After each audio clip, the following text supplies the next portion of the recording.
يا أهلين، جايبة لكم وصفة أم علي صحية من ألذ الوصفات اللي قد سويتها. في الطاوة على نار متوسطة راح نضيف 3 ملاعق من الشوفان ونخليها تتحمص لين تاخذ اللون الذهبي.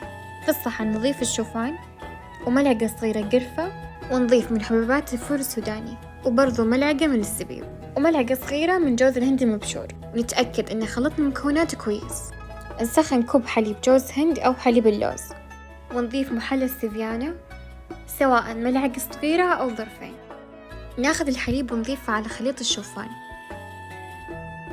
هنا أضفت خليط الشوفان إلى الفرن لمدة 20 دقيقة على درجة 180.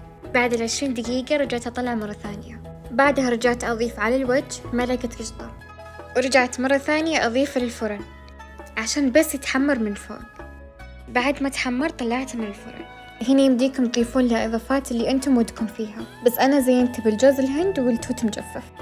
وهنا قدمت أم علي مع القهوة التركية، وما أحكي لكم عن لذاذة الوصفة، وأنا متأكدة أنها راح تعجب الكل. ولا تنسون تجربون الوصفة وتعطوني رأيكم. بس والله بألف عافية.